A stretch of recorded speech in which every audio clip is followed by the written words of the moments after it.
Excited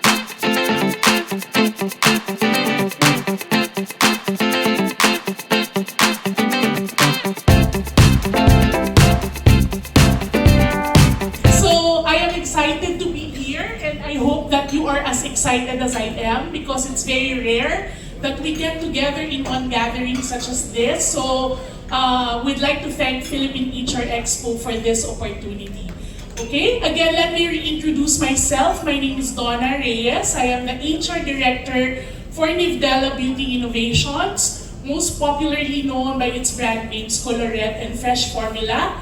And I work for and with the ultimate boss, Lucaret, Nina Elaine Dizon Cabrera. And no, before you quote me on calling my boss crazy, Lucaret is what we call our consumer and fan base, okay? So today, this word has actually been floated around a lot this morning and even in the afternoon topic. So I'm sure that most of you can relate to this very easy to digest topic, which is Gen Z and how they are redefining the workplace. But before anything else, I would like to have a little game about my title, which is CARPS, Let's G. So to anyone who knows what the word CARPS mean, can you just please raise your hand and come forward? I will have my assistant pass send you a Colorette gift pack if you're able to answer correctly. So what does CARPS mean? Okay, ma'am. CARPS? What? CARPS, but what does CARPS mean? What is CARPS? Yes.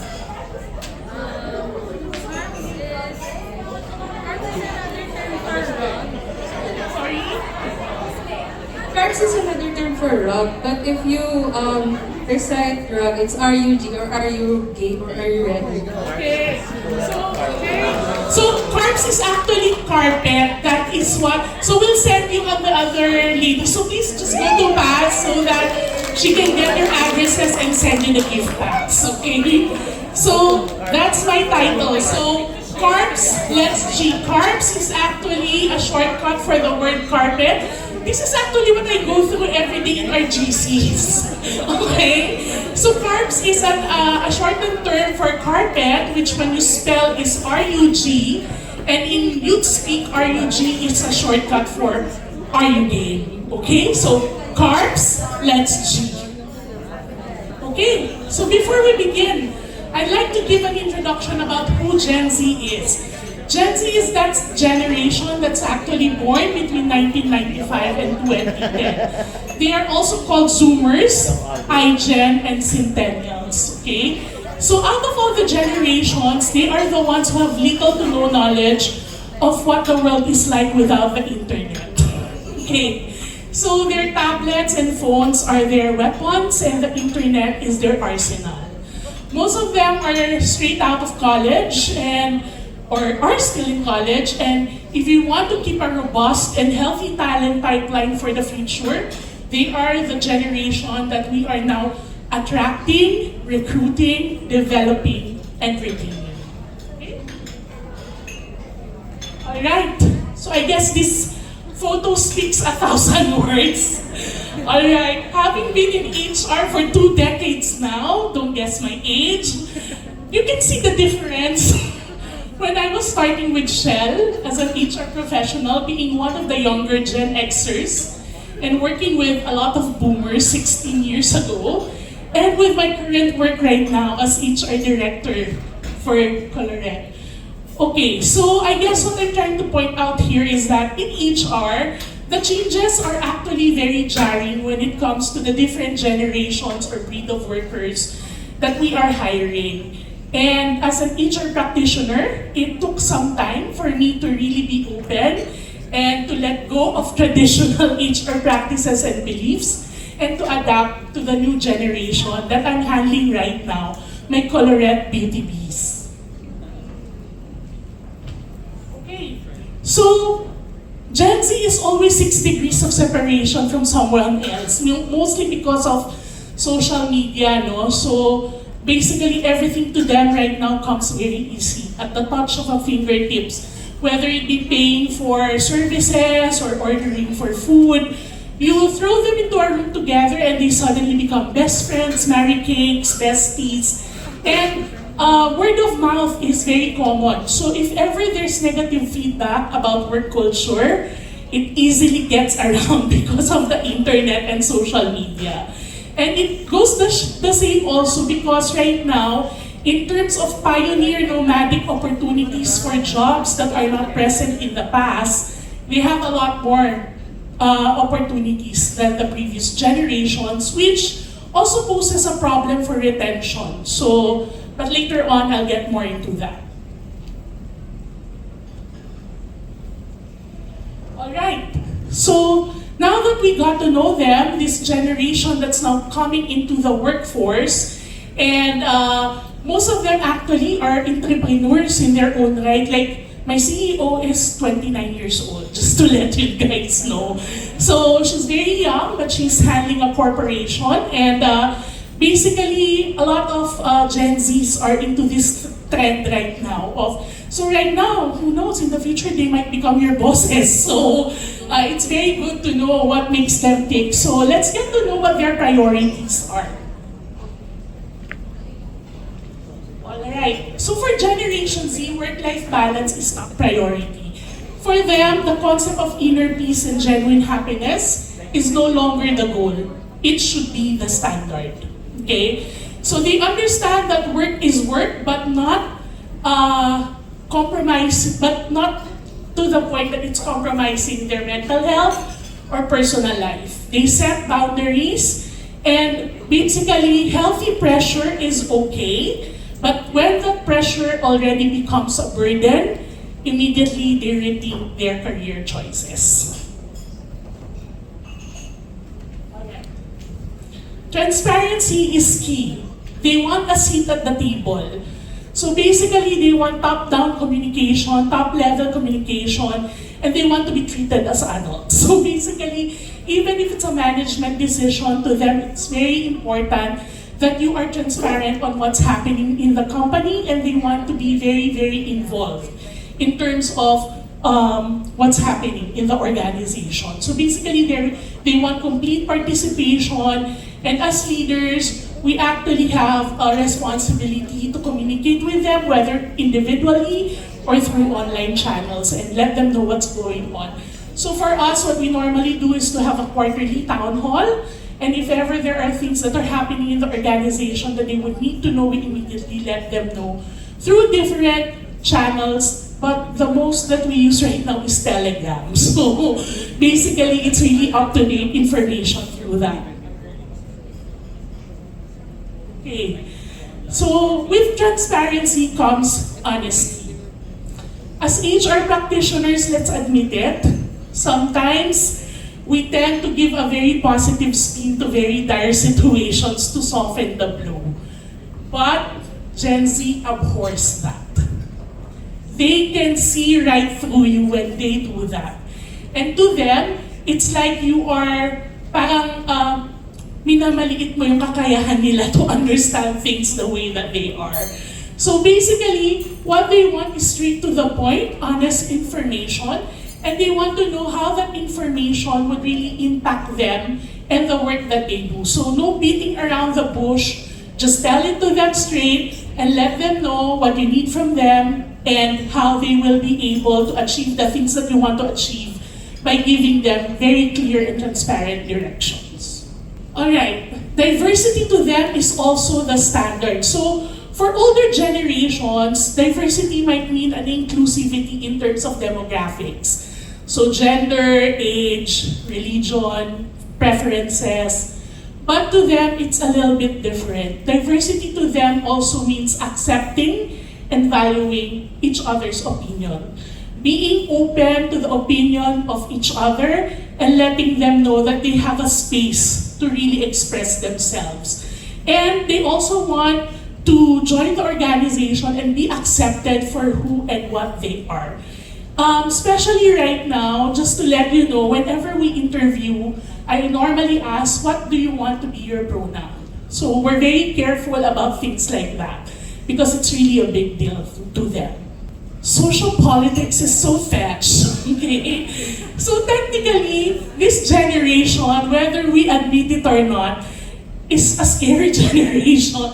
They can drive corporations to really take a stand because of cancel culture and all those things. They can really drive you to change your policies and programs because if they feel that it's not having a very good environmental impact or not social-politically correct, they would really insist on making a change of the organization to make a change.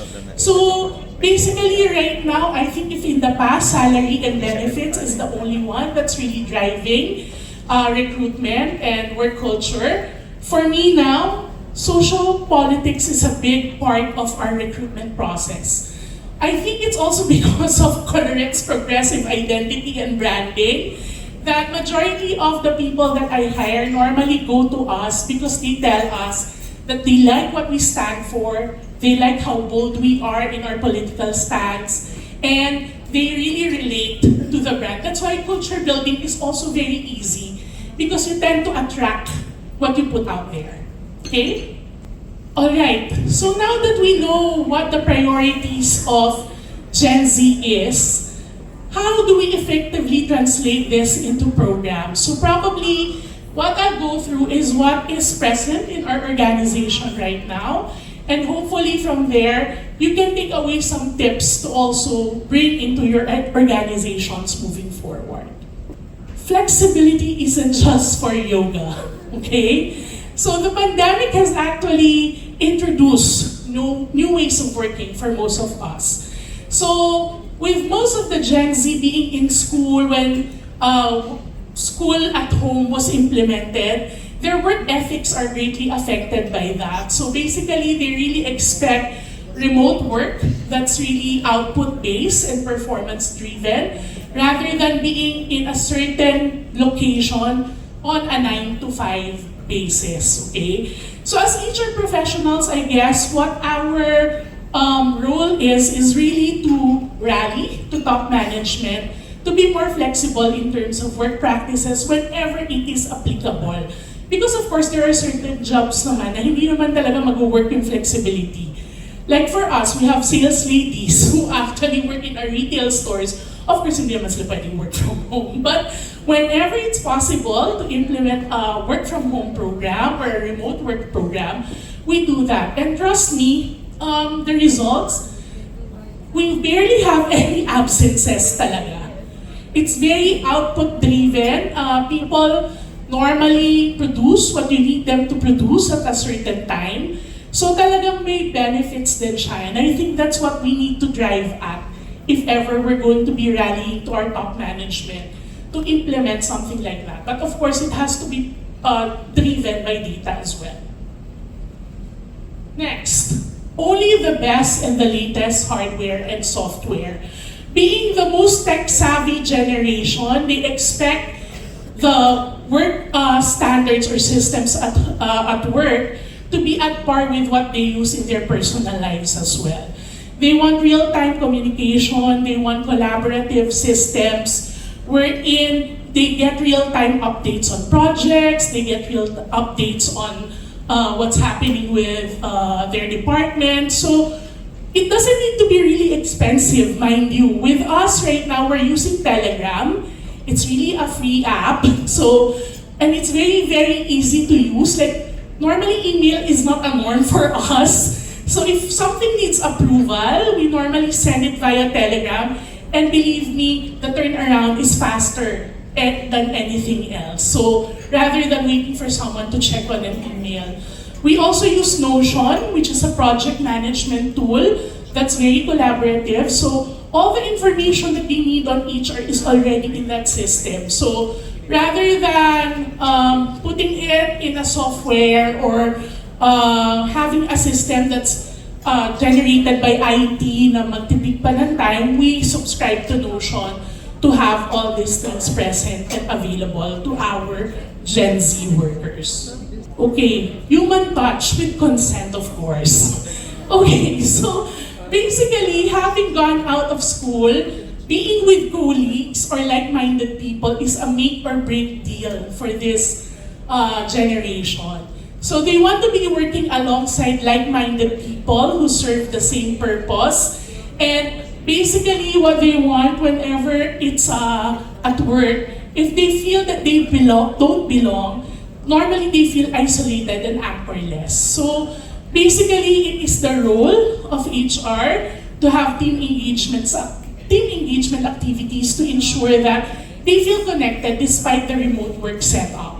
So with us, we normally have once or twice a month meetups, whether it be dinners or just normal hangouts. The company don't even spend for it, KKP, ganon, but as long as we provide like an outlet for the group to get together and have that bond. Keep the door open. Of course, I've been talking about how we should adjust to Gen Z all the time, but at the end of the day, keeping the door open does not only mean showing them the door, but basically it means that there is a less hierarchical practice in the workplace. No? So meaning, they know that they can go to us directors at any time. It may not even be HR. The CEO is very approachable, so they know that they could go to them. So as leaders, we have a responsibility to actually champion our employees, make them feel engaged and included, and to check on them from time to time to ensure that they are very involved with the activities and going-ons in the company. And at the end of the day, of course, whenever possible, we show empathy. But we also have to strike that balance and emphasize that work is still work and accountability is still very much a core value. So, apparently or obviously, this generation who has still a long way to go in terms of being masters in the skills that they have, which is understandable because as we all know, they all just got out of college, and as all of us here in this room would know, we all started from scratch. So basically for us, I think what we need to do is to really support them in terms of learning and development programs. So leaders should also up their game to being mentors to these young ones as well. Gartner has actually extended a survey that says that with HR, 40% of HR professionals are actually now scrambling to come up with new learning and development solutions to address this new generation. So what can we do to address that? Basically for us, what we do is to implement a very robust and strong onboarding program. So from the very beginning, they know what's expected of them, assigning a buddy when they start, trainings that are cross-functional, soft skills on the job, and of course, continuous assessment and improvements. And let's not leave out our leaders as well, because for them to be able to cope on how to lead with this new generation, they also need to be trained properly on how to do that. Okay, so my last slide would be this. Money can buy happiness and stability. Of course, hashtag relate. All of us here would relate that money is the driving force behind everything. But more than that, I think it has been discussed a while back also about the benefits, no? They are actually now more conscious about the benefits that are being given to them. Top priorities will be paid time offs, including mental health breaks, mental health and wellness programs, and of course also, alam naman natin na there are some leaders who would really put stretch on their employees, but this generation already know what they're worth. So unlike before na medyo mas resilient tayo at matiisin, sila they're really very vocal about what they want and need, and they will really speak up if they feel that the work that I do is not commensurate to the pay that you're giving me. So we really have to strike a balance between development and making sure that they are paid well. Okay, so lastly, I think medyo hiningal ako doon. Although I have spent a lot of time meticulously going through these slides and doing these slides, this will always still serve as a guide, okay? So if we want to create a more inclusive environment, hiring Gen Zs is actually the best place to start. They say that with knowledge comes great power and responsibility. And now that we have the knowledge, let's all embrace the Gen Z into our workforces despite the generational gap. And to all the Gen Zs that are out here today, don't worry, bees, we got you.